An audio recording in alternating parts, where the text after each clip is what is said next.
Thank you for joining us here at No Studios Social Justice Summit 2022, Immigrant Voices. And our panel, Immigrant Stories, Contexts, and Complications. I'm Barbara Miner, a Milwaukee-based journalist, photographer, and media producer, and I'll moderate the discussion. So in the panel, we'll hear the specific story of several immigrant activists, followed by a conversation within the panel and questions and answers from the audience. Like much of history, the personal stories complicate what are too often superficial media sound bites. Our goal is to explore those complexities in order to have a deeper understanding of one of the most pressing political issues of the day. So I'd like to introduce our three panelists. First, Zong Yang. And Zong is a Hmong community artist and organizer based in the upper Midwest, Milwaukee. And he's currently the Queer Justice Director at the Hmong American Women's Association. He has 8 years' experience at a local, national, and international level, and his work centers on ending gender-based violence within the Hmong community against Hmong women, girls, and LGBTQ people. Next is Izuma Obuzur, and Izuma is the founder of The Dreamer Next Door, a nonprofit mobilizing millennials on issues of social change, particularly immigration. A graduate at Marquette University's Law School, again here in Milwaukee, go Milwaukee. She's a senior vice president and associate general counsel for Deferred, which is an international financial services firm based in Milwaukee.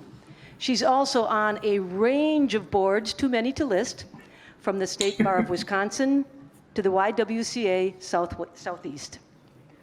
And last but not least, we have Alison Efford. Alison's a professor at Marquette University, specializing in the history of immigration in the United States in the 19th century. And in her work, Alison focuses on issues of race and power, but within broader social and political contexts.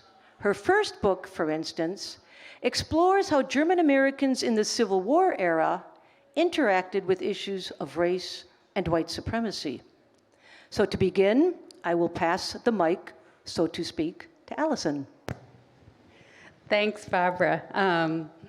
It's great to be here. I think you're probably mostly here for the stories, and you get the history professor up first. I'm sorry, but history is, among a lot of other things, history is about the stories that we tell ourselves as a community about who we are. And one of the important stories that we tell ourselves in the United States is that we are a nation of immigrants. And I take that generally to mean sort of the ideas that come along with that is that people faced hard conditions in other countries.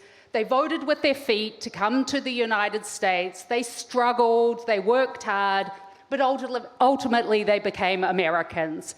And I think we have a Milwaukee version of that too, with our sort of city of festivals. Those are really important, powerful stories, important communal stories, but I am here to complicate them a bit. That's what we call job security in history. It's more complicated than you think.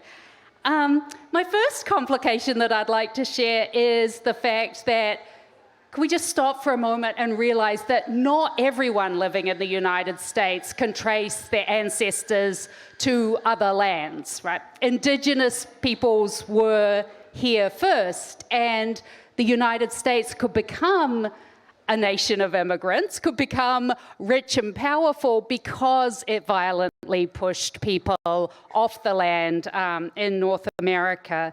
And in Milwaukee here, we are gathered on land that was known to the Potawatomi as kind of a relative, as a home, and to other Indigenous groups alongside the Potawatomi, and especially before the Potawatomi.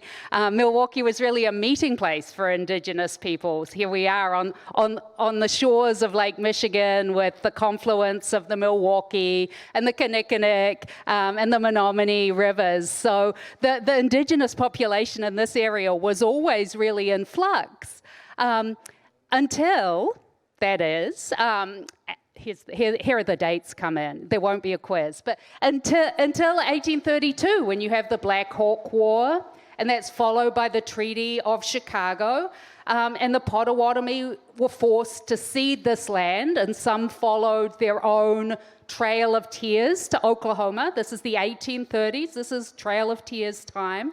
Others went north. Others stayed. And we still have a vibrant Indigenous population in Milwaukee. So I think before we talk about immigration, it's nice to sort of acknowledge whose land we're on.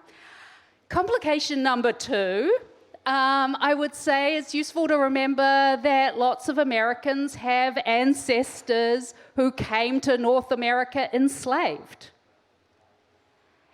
And more recently, we could talk about the Great Migration of Black Americans from the South to the North.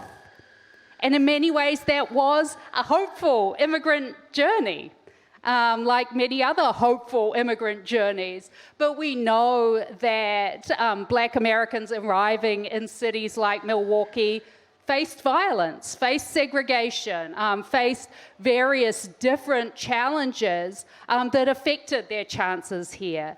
So I want to sort of, my other reminder is anti-Black racism is real, and that affects the environment that new immigrants come into, more recent immigrants coming from Africa or from other parts of the African diaspora as well. So here I am with all these sort of downers, all these reminders before we get into the hopeful parts of the conversation.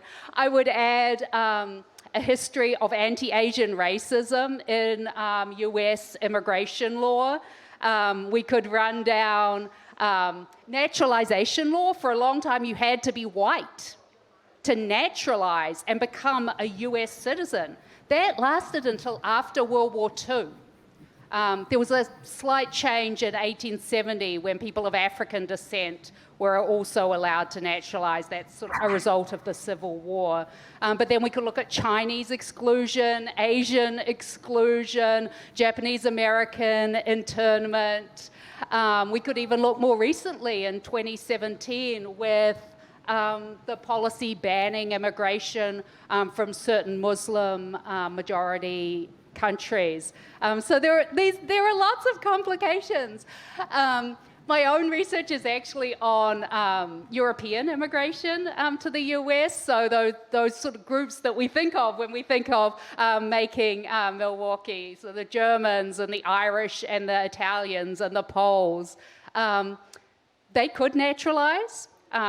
In Wisconsin, they could even vote. The men could vote before they naturalized. So they could vote before native-born Black men and other non-white men, before all women. But they also faced hardship. And they were sort of living down the difficult past that they left behind. They faced prejudice, violent work conditions in the US. And I think that I don't want to diminish the importance of those stories. I just want us to find a way to tell those stories in a way that creates solidarity among different groups rather than pitting them against each other. Thank you, Barbara. Thank you, Alison. And we'll be segueing to broader topics based on that. As Alison mentioned, Milwaukee traditionally, when people talked about immigrants, it was white European immigrants, Germans, Poles, Irish, Italians, and it's not as well known that Milwaukee today is still a city of immigrants, but it's the Rohingya, Somalis, Russians, South Asians, Hmong, and more recently Afghani immigrants. So now to complicate what has been the underlying story of many immigrant stories, and especially in northern industrial cities, we're going to hear from some of those newer immigrants and how their stories fit in, but also change that historical narrative. And so, again, I will pass the mic figuratively, this time virtually, to Izuma. Hi, I hope you all can hear me. If not, please signal. First of all, I want to thank you all for having me today. This is something that is near and dear to my heart. Not only is it a passion project of mine, but it is my lived experience. So as previously mentioned, my name is Izuma Obuzur. I'm Associate General Counsel and Assistant Corporate Secretary at Modine Manufacturing. That is my 9 to 5, but from 5 to 9, I run the Dreamer Next Door Incorporated, a nonprofit organization looking to alleviate the practical realities of immigration from undocumented immigrants. I've said it before, I'll always lead with this. I'm an attorney, I'm a woman, I'm Black, but one thing that is far less obvious is that I too am an undocumented immigrant. I am what this country qualifies as a dreamer. So dreamers are those segment of undocumented immigrants that were brought to the United States as children prior to their 16th birthday. And as the sort of climate and stage stands, the political climate and stage stands for dreamers, there is no sort of legislative or legal solution to our status. So we live in this sort of state of consistent limbo.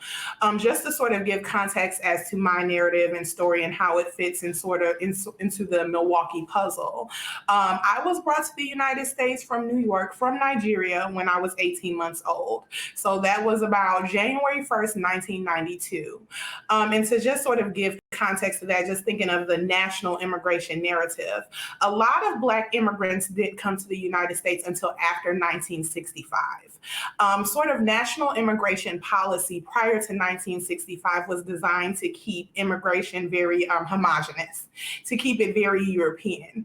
And it wasn't until an immigration bill was signed in 1965 by then President Lyndon B. Johnson that it opened immigration to non-European immigrants. And so often you'll see that when you're talking about Black immigrants, particularly those from obviously Africa and the Caribbean, they've come to the United States after 1965. So like others, we came in 1992. My father came ahead of us, so he came on a visa. That's another departure, I think, with the immigration story that you don't typically see in the mainstream narrative. Because the dialogue has been sort of crafted to be, a Latinx versus a U.S. issue, often in the public, it's sort of the narrative is people are crossing the border, people are crossing the border. And the reality is a lot of immigrants just fly in here on a plane, right? That's what we do. And so we came in on a visa. And those who are unfamiliar with the visa process, they give you a term that you can stay in the United States. It's typically around 3 months, 6 months, sometimes a year. We had a 6-month visa, but because my parents wanted better opportunity, we stayed. And so my father came ahead of us. Another thing that is characteristic of the immigration experience is that you typically go to places where you know people, right? And so he had friends here in the Milwaukee community. We wanted to plant ourselves where he had people he was familiar with from home. He came and my mother and I followed a few months after. I didn't immediately know that I was an undocumented immigrant. I lived the American and more particularly the Milwaukeean experience just like any other, Milwaukee kid. But for my name and me telling people, most people don't even know that I'm not from the United States. And so I went to school here. I went to Silver Spring Elementary School. I went to Gilbert Stuart Elementary School. You got to go to school where you live. And so when my family moved, I moved over to Stuart, went to Samuel Morris Middle School, went to Rufus King High School, home of the best and the brightest. And I went to Marquette, both for undergrad and law school. It wasn't until prior to my college experience that it was revealed to me that I was undocumented. And so I went to apply for the free application for federal student aid. It's colloquially known as FAFSA, which about 2/3 of U.S. American citizens use to pay for college. And when I was filling out that application, at the end, I didn't get the same sort of successfully submitted, whatever terminology they use, message at the end. And, my guidance counselors and things at the time, it was something they hadn't seen, but they said, rest assured, you'll hear something from your university or your college eventually, and they can help you see that application to a successful completion. A few months prior to getting into Marquette University, I received a message saying that before they could process my FAFSA application, I would need to produce a birth certificate. And so I go to my parents and I'm like, hey, Mom, Dad, I need my birth certificate so I can get money for school. And they're like, well, there's this thing. You have a Nigerian birth certificate. You don't have a U.S. Birth certificate. And that was when I found out. I was 18 years old, going into my freshman year of college. And then all the sort of practical realities of what it means to be an undocumented immigrant started funneling into my life. And so, again, just to give context, when we're talking about immigrants, especially those who have come here later, those undocumented immigrants, this is something that we've just been grappling with for probably about the past decade, maybe 10 to 15 years. And it hasn't even been part of the mainstream dialogue and an issue that has surfaced to the top for much longer than that. And so these are, relatively new emotions and things we're working through. And so one of the practical realities of being an undocumented immigrant is that I did not qualify for FAFSA, which means that my parents and I had to figure out how we were going to pay to college on our own, whether that was through private loans and banks, whether that was through scholarships, whether that was through grants, whatever, other means we could find. That is one of the practical realities. Another practical reality, I'm a political science major. That's what I got my degree in. I also got a degree in psychology, but political science and law and politics and government is my expertise. And with all the expertise I have and the degrees I have, I cannot vote. When you're an undocumented immigrant in this country, you cannot vote. I can probably speak to law and government and politics better than most Americans, but I cannot engage and participate in the political process through voting. Another practical reality, again, things that I'm coming to terms with and didn't realize until I was 18 years plus, I can't travel. And so one of the realities of being an undocumented immigrant in the United States is there is a 10-year ban if you ever leave the country before you could re-enter. And so because of that sort of risk that most undocumented immigrants never leave. We stay here. We're kind of stuck. And while it sounds, sort of superficial, it adds to the trauma of being an undocumented immigrant, right? As I age and as I grow, there are experiences that I have with family and friends that I can't fully partake in, right? Because of these prohibitions that surround the immigrant experience. And then again, education or housing. Housing is a big one. So I recently bought a house here in the Milwaukee community less than 2 years ago. Banks and financial institutions, and not even just germane to that arena, but large institutions in general are not familiar with the immigration landscape and the laws associated with that. And so when I went to go get a loan for my house, they told me I couldn't get a traditional loan because I was an undocumented immigrant. And by the grace of God, because I have a law degree and I could equip myself with that knowledge and do the research, I'm like, no, here's what the law says. And so there's just a lot of practical realities that come with being an undocumented immigrant. And then when you think about the Black immigrant experience in particular, that's all compiled, right? Everything that you see, the disparities you see with people of color and Black people in the community, when you add being an immigrant on top of that, it compounds those issues. Alison, I know you briefly talked to some of the immigrant populations here in Milwaukee. Yes, we have Somalis, we have Eritreans, we have Nigerians. There is a pretty solid conglomerate of Nigerian immigrants in Milwaukee. And, just a shameless plug here, Nigerians happen to be the most educated immigrant population in the United States. You have your Caribbeans, you have your Jamaicans, you have your Haitians, and we all are amazing contributing members to society. When you look at Black immigrants, more generally speaking, we're more likely to have college degrees than the general U.S. populations.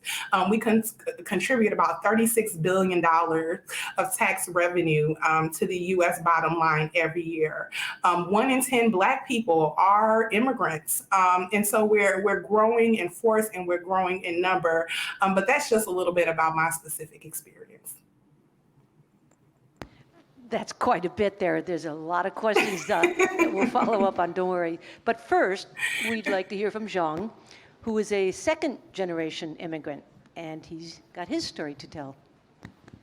Thank you, Barbara, and thank you to all the organizers for having me here. I was told I was soft-spoken, so I can try to talk really loud. Yeah, thank you for holding space and having me here. My story. I feel like I've been trying to figure this out my whole life. Again, my name is Zong Yang. My pronouns are he, him, his, or they, them, theirs. And I work at the Hmong American Women's Association here in Milwaukee as the Queer Justice Director. And the Hmong American Women's Association has been here in Milwaukee since 1993, organizing resources and supporting Hmong women who are being resettled here in the early 90s. But today, we're doing a lot of domestic violence and sexual services for Hmong and Southeast Asian women and girls here in Milwaukee. And then HAWA has also evolved in 2017 to provide services and programs and leadership programs for Hmong LGBTQ community members here in Milwaukee. And the reason why is because one of the lessons that we've learned in our gender justice community is that it's really important to include queer justice in our Hmong feminism. And what we mean by gender justice is that it's important to have queer justice too, or there is no gender justice. So a little bit about my personal story. So yes, I am a second generation. I am a child of refugees. My parents are both Hmong, and they are refugees from Laos. They came to this country in 1989. At that time, the war officially ended in Southeast Asia between United States and Vietnam and Laos and different regions of Southeast Asia around 1975.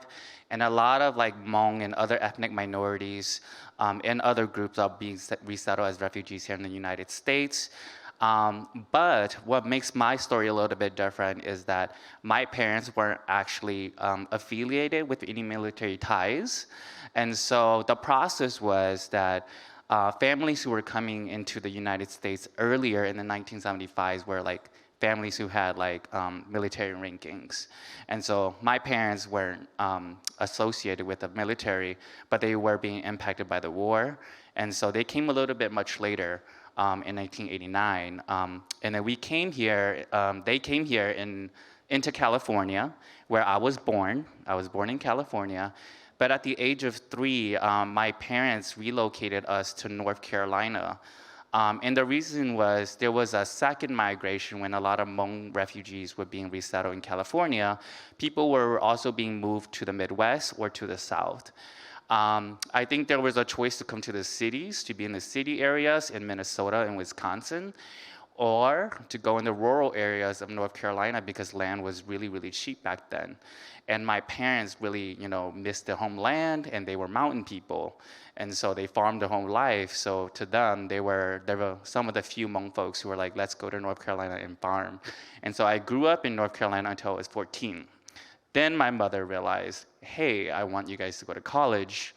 And so I think the infrastructure of where we were living in rural North Carolina wasn't really built to support like newer refugees and children, as well as it is here in Milwaukee and in other bigger cities. And so my mother actually, made the decision to move our families to Milwaukee, Wisconsin, because why Milwaukee? Because housing was really, really cheap at that time, at least compared to where other Hmong folks were being relocated, in California, obviously, and also in Minnesota. And so that's where we came here. And I also went to school here. I finished high school here in Milwaukee Public Schools at South Division High School.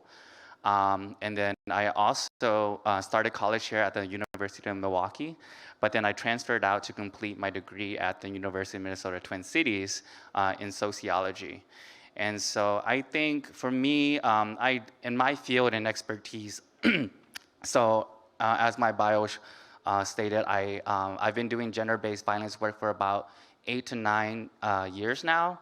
And I think that one of the things that was really important to me growing up was having witnessed a lot of violence in community that impacted a lot of like the women and girls in my life, but also as a queer person, whose children, a child, a refugee, I also, had to navigate a lot of violence myself with my own story.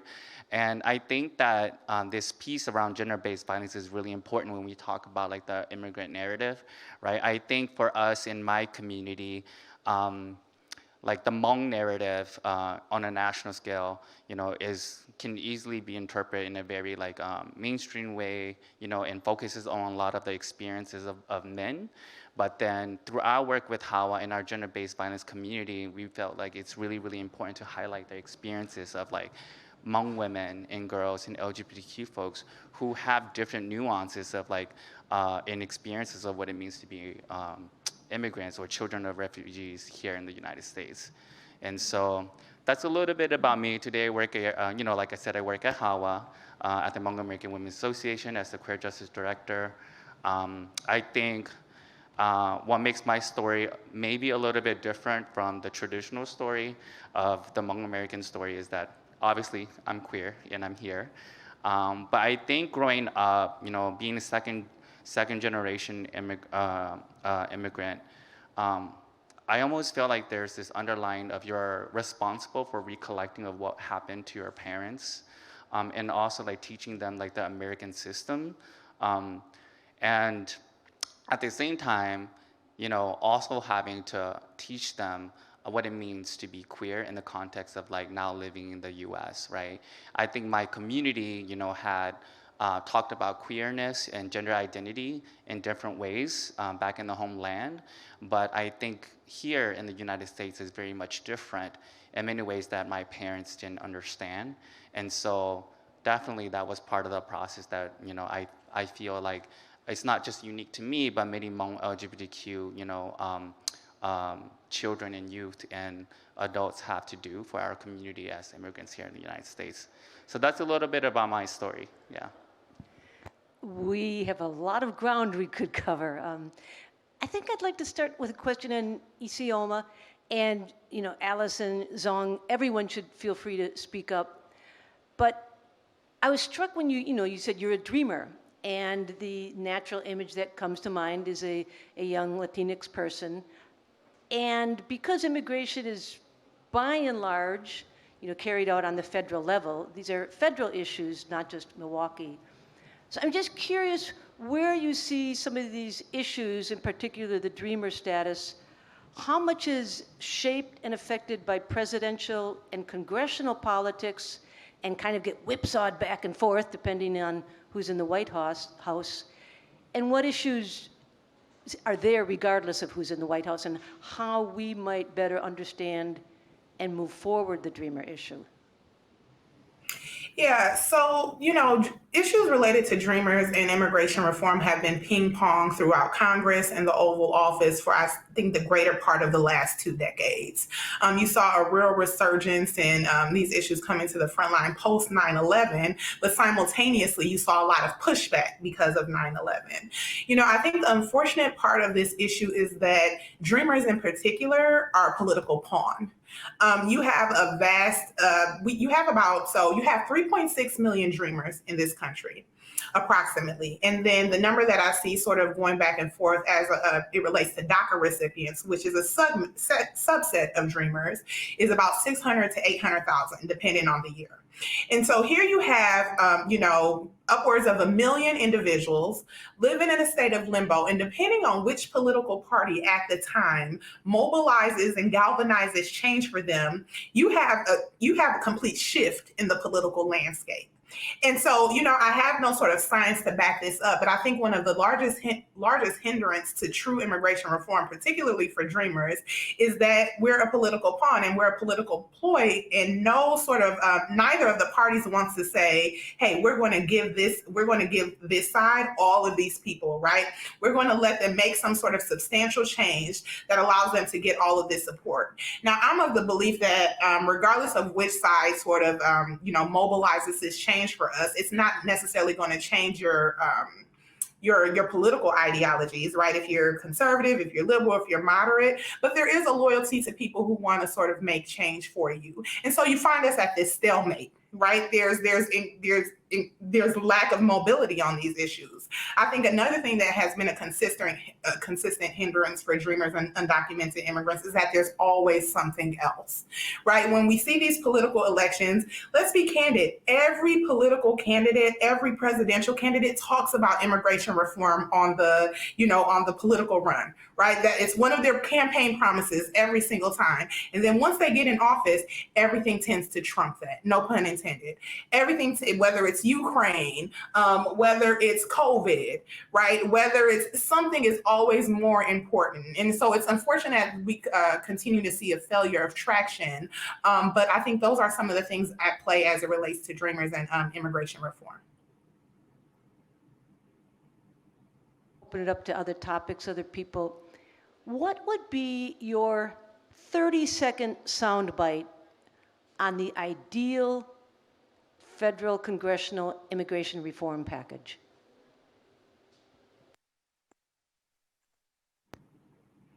You want me? Okay. I wasn't sure if it was me or someone else. There has to be an expeditious path to citizenship. So taking a step back, the closest thing we've had to traction as it relates to undocumented immigrants and Dreamers is deferred action for childhood arrivals. That was implemented by executive order under President Obama. This is 2012. We're now in 2022, and there's still not a permanent solution to immigration for undocumented immigrants. And some of the things that have been put on the legislative table, there's been the DREAM Act, and again, a lot of things ping pong through Congress, add continuous time until we can get some sort of permanent status. And so you have people who have been here since 16 or earlier. For instance, for me, I've been here since I was 18 months old. So I've been here for more than over 3 decades. And then I've been under DACA for 10 years. And now you present acts that want us to wait another 5, 7, 10 years until there's some sort of change and before we can get permanent rest. So you have a lot of Dreamers, you're looking at 40 or 50 before they can be American citizens. Meanwhile, they're contributing members to society. I've paid taxes ever since I've been able to, and I've made enough money. I am American educated and I serve American citizens. And so there's a sort of disconnect there about what we're contributing and what we're getting in return for it, right? And so I think one thing it would have to include is an expeditious path to citizenship first and foremost. I think another thing as we're thinking about the broader immigration dialogue is that America has sort of idealized Dreamers, right? We're the model minorities. We're the ones who've come here when we're children. We've been reared in this society. We're pretty acclimated. We're contributing members, but there's still 11 million immigrants in the United States, okay? And of those 11 million, approximately 7 million are not Dreamers, right? And just because this segment is what the country has tagged as important doesn't mean that we need to not have solutions for that other 7 million as well. And so while we're looking for solutions for Dreamers and expeditious paths to citizenships for them, we have to think about the broader immigration landscape and what that looks like in the long term. Complicated. Alison, I see you've got a historian's question there. I just, the idea of disconnect really resonated for me, and I guess teaching immigration history here in Milwaukee, we could talk about the fact that DACA isn't actually taking new applicants at the moment because Biden tried to sort of get back to normal and now it's stalled with a Supreme Court challenge. But then on the other hand, undocumented people are in our communities. They're part of our families, right? They are the parents of U.S. citizens. They pay taxes. They work. And I did a project this semester where students in my immigration history class interviewed immigrants, often their parents, and we talked and shared what we were learning with some elementary school children who mostly weren't close to immigrant communities. And I think when you talk about people and when you talk about people's experiences, there is a lot of support for people who are contributing to the United States to have a path to citizenship. So I would echo that idea of disconnect. There's sort of the political football, but then when you talk about people, you're talking about people. And we'll probably get back to this, but I also wanted to delve into a topic you referred to, Zong, which is your second generation. Your experience is different than your parents' experience. And you're dealing with some fairly complicated gender-based issues. So, and you say that you deal specifically within the Hmong community on these issues. So how do you navigate when there's an issue where your focus is within the Hmong community and when it's an issue which you take more broadly into the broader political community to try and resolve? So the inside, outside, how do you handle that?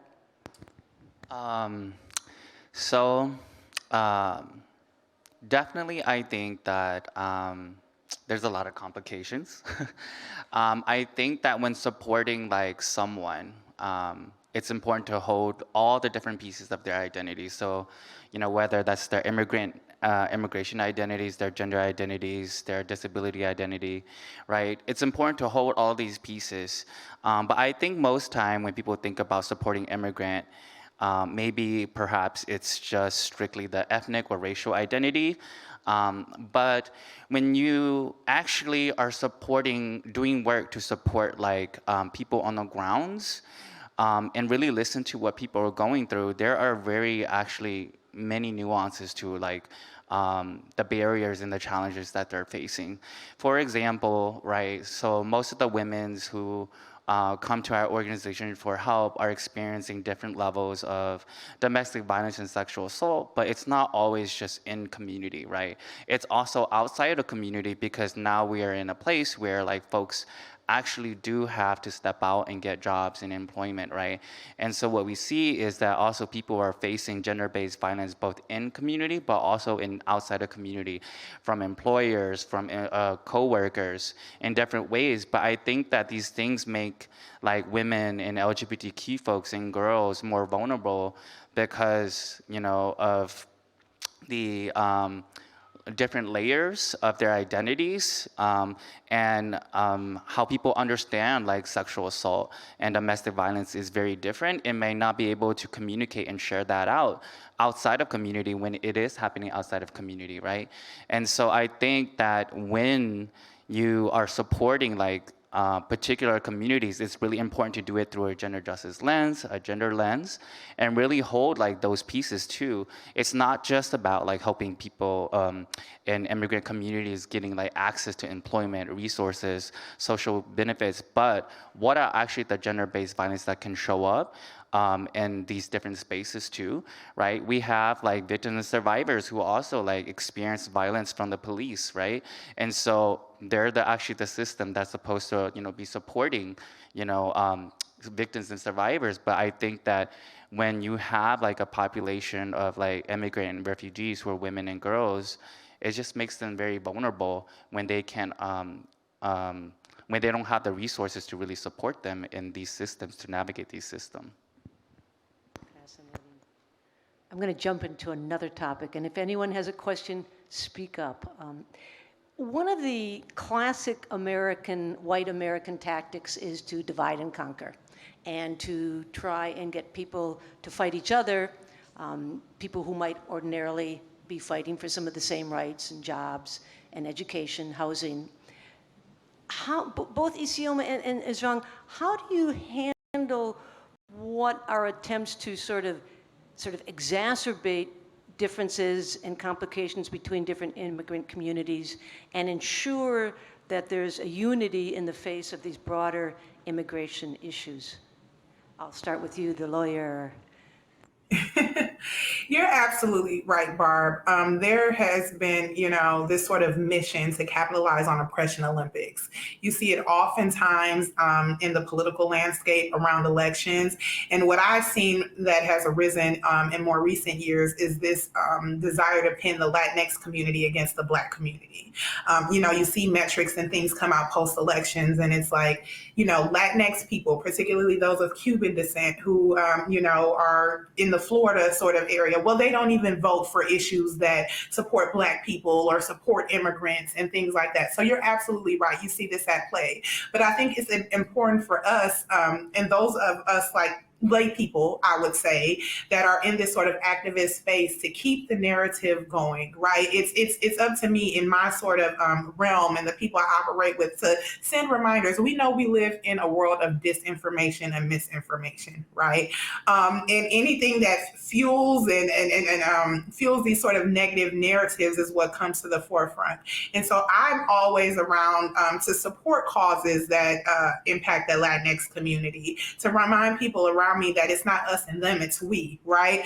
So I think more than anything, it's just you being in your individual sort of ecosystem, right? And reminding those around you that, you know, what we always see on the news and the headlines that, you know, are brought forth, oftentimes it's meant to incite us, right? And it's not always the truth. And the reminder that, again, we do live in this time of disinformation right now.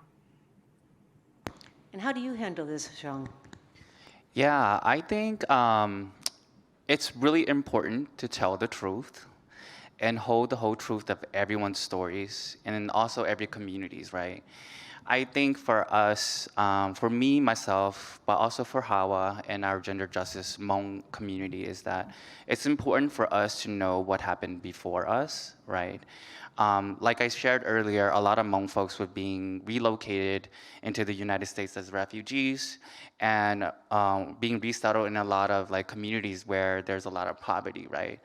But I think that, you know, in real time in supporting our community, it's easy to see that they're going through many issues like housing, lack of access to healthcare, poor infrastructures in the schools, right? But the truth is that like all of these things were set up not for us as Hmong refugees, but these things were actually set up already to target like the Black community and the African American community before us, right? So before we got here and started experiencing the poverty and the issues here in Milwaukee, all of this was actually set up already in many ways throughout history for Black folks to suffer, right? And for us to do work to really, you know, improve and transform our community, we actually have to hold that truth. And we have to mobilize and organize and hold that narrative for our people and teach that to our people. That it's important to also know the narratives and stories of the people who were here before us, even as refugees, as we're arriving, whether we had a choice or not to come here, right? And so I would say as long as you really hold that truth and use it to guide your work, it would be really, really, really important, especially here in Milwaukee where we have so many different groups here. Yeah. So just as the white European immigrant community needs to learn of the Hmong and the Nigerian, to also have everyone learn everyone's story is essential. One other quick thing, and Alison, feel free if you want to jump in at some point. You mentioned social media and disinformation, Izuma, and I'm sure, Zong, it comes up. How has social media changed the discussions and issues around immigration, and is it for the better or the worse, or how do you handle social media? We'll start with Zong this time. Ooh, social media. You know, I definitely think it's like a double-edged sword. I think there is a lot of disinformation going around. I think what we've seen in our community is that, like, especially with our elders who had a little bit more trouble navigating technology and identifying what's real and what's not, has been a really has been an issue. And I think at the same time, it has also allowed us to create our own platforms and really let communities to share their own stories and truths, where in the past, you know, everyone's stories wasn't as accessible to each other, at least compared to the early 90s, right? So now what we see is like people doing more story sharing online, virtually being able to connect, but then it's definitely, you know, comes with a cost when there's a lot of disinformation too. And so I think that piece is important for us for our community to really be teaching our community on, you know, how do you identify what is disinformation, yeah.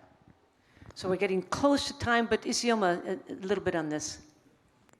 Yeah, I echo Zhang's sentiments. It is definitely a double-edged sword. I think you know, for organizations like HAWA and the Dreamer Next Door, it allows us to educate people more, right? People who typically either wouldn't seek out this information on their own or just don't have it at their disposal. We now have a platform to educate people, and not just people, but younger generations, right? We're seeing a political shift, and when you're looking at millennials, when you're looking at Gen Zers, these are the generations that are really like changing the political landscape as we've formerly known it. And so we're educating people and we're educating younger generations. But the thing with social media, again, with that double-edged sword, is that once a lie is out there, it's a lot harder to reel it in. And so again, you have that disinformation out there, and not only do you have it, it spreads very quickly. I think another more nuanced piece that we don't consider is that people weaponize social media in a lot of harmful and hurtful ways. And so, you know, many of us could, prior to social media, isolate ourselves from things we didn't want to hear, we didn't want to see.